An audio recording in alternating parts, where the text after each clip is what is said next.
Hello and welcome everyone. You're listening to Agrion Academy Podcast, and this is our very first episode. I'm Vere Nathan, a coach in Agrion Academy, and I'm joined today by Mel. Say hi, Mel. Hello. All right, so today we'll be talking about an important subject that applies to many youths in the world today, especially in view of the globalization of the world and also the current pandemic.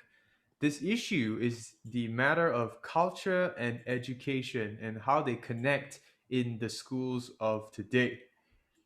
Before we dive in, I would like to give you a brief explanation about Agrion Academy and how you can reach out to us. Agrion Academy is an educational platform for the next generation of humans. It is the first of its kind.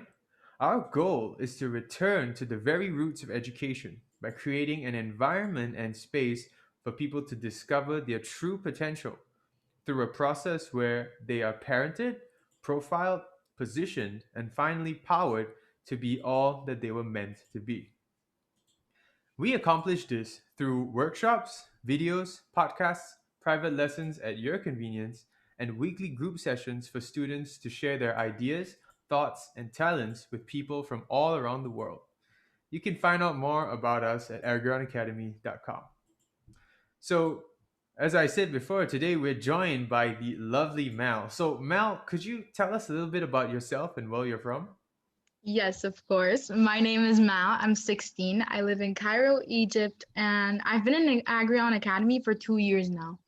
A little bit about myself. I like painting and making art.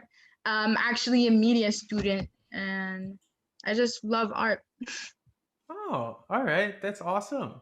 Could you tell us a bit about your upbringing in Egypt? Like, what was your family like and stuff like that? Yeah, of course. My grandparents have raised me my entire life, and I've lived with them and my mom.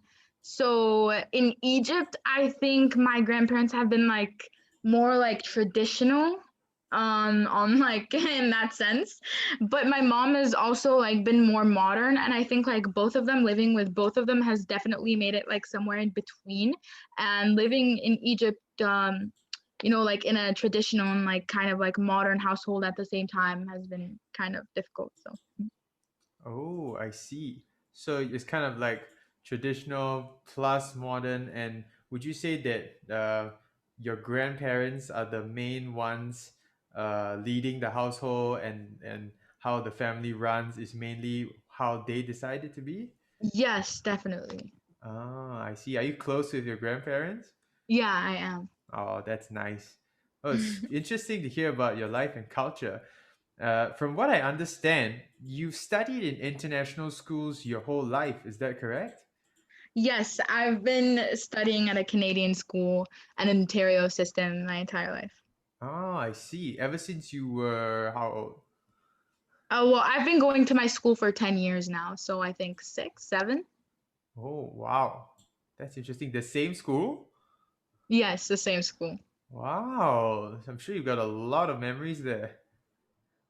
Yeah, I do definitely. That's awesome. So could you share with us a little bit how being in this Canadian school with the Ontario system, how has that impacted your connection with Egyptian cultures and values? Okay, being in an international school my entire life has definitely made me feel less Egyptian. I wasn't really taught how to deal or like how to fit in society today, especially Arab society, in Egypt, and I find it really hard to like deal with it and like go out like every day and like try my best like to always like fit in and stuff like that. So feeling less Egyptian in that sense, do you think that you have trouble um, relating with your peers who didn't go to an international school, and how do people, Egyptians, view you as someone who is Egyptian yet went to an international school? So I don't have any friends from non-international schools because for that reason like I can't relate with them. And the only thing I've been literally called my entire life is whitewashed. for like going to like an international school and studying like in another language and speaking English. It's just like I've been always like belittled or like degraded um for going to an international schools. What international school, sorry. I see. I'm sorry to hear that, Mel. Sounds like it's been not so easy for you. So, in view of that, what would you say is a pro and a con, or what are the pros and cons of being in an international school in Egypt? So I want to travel and like study abroad. And if I actually do that, I think I'd have an advantage because I've been in like an environment close to what I am to expect from like other countries that I want to live in and like that I travel to. So like being like going to my school for 10 years and like experiencing nothing but like memories from like this environment that is like kind of identical to like what it would be outside of Egypt is something I see as a pro. A con would be is that like I don't feel like I connect or fit in like with my culture or like country. So I even if I do like travel abroad and like live abroad, I would still feel like, oh, I'm like dishonoring my like country. I'm like dishonoring my culture. I'm like not really Egyptian because I've kind of like abandoned my country without really giving it like a chance because I don't know the culture that well or the country itself. So that is definitely a con.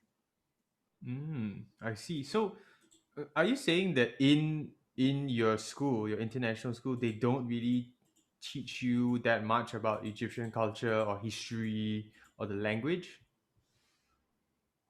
No, no, no. They teach us the history and the language, but they don't really teach us the like the stuff we need to know. Like they don't teach us what is like yeah, we're taught like what is celebrated, the holidays and all that stuff, but they don't really teach us about the culture itself. Like I have like been learning Arabic and like studying it my entire life, but I don't feel like I really know it, right?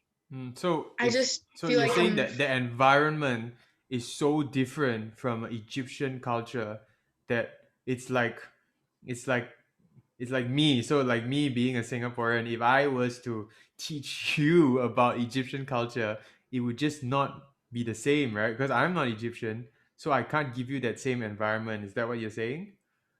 I mean, no, the we're taught about Egypt and like the language and Arabic and history and all that stuff by Egyptian people. So I wouldn't say that's the problem. I Mm-hmm. would just say that they're like lacking, um, like they're not really teaching us the stuff we need to know. I see. So it's quite technical. It's just a lot of information, but it's not really, you don't feel it's practical to you? Yes, like I'm book smart, but like not street smart. Does that make sense? Okay. I hear you. That makes more sense. I see, I see. So in view of that, what do you think uh the schools, international schools or the education system in Egypt, how do you think it could be improved for the current generation? I think that students should definitely have a choice whether they want to actually learn about their country and culture and everything like that, instead of it being forced on them. So what I'm saying is that, oh my god, am I being too political? I don't know. No, just give your opinion, it's fine. So my opinion is that like I don't think um something I struggle with a lot is Arabic and the language itself, especially since they teach us the language like not a dialect, the dialect I speak, so it's almost like I'm learning Shakespeare Arabic, if that makes sense. Oh And wow. that's something I really really struggle with, and I feel like it's I'm wasting my time because I take like I spend so much time trying to study this language and like trying to like get good grades where I'm like not focusing on like the other stuff that I actually need, you know, like for the future. So that is Mm. something that I feel like I should have a choice whether I want to learn it or not. Um And I think that would give like that would the students who like when they're giving this like when they're given this choice, I feel like it would they would go out of their way to like learn about their culture. They would be like, oh, I have an option to learn about my culture. That's cool. And like they would take a course if that was a course, you know. So I think that's one way they could improve, definitely. Right. Okay. So it's to give the students the option so that they feel more invested into what they've chosen to learn. Exactly. And so they feel that they actually have a choice and that would drive them to like want to learn. Okay, that's interesting. I appreciate you giving us your perspective on this matter. And unfortunately, that's all the time we have for today. It's been really nice talking with you, and I'm sure that people who are interested in this subject will also have a lot to say on this topic. So to the listeners, if you have any inputs or anything you'd like to say, please write to us and share with us your experience as well, because we're really curious to hear from you too. So thank you so much, Mel, for spending this time with us. And we hope to see you all again soon. So until then, stay tuned for our next exciting episode.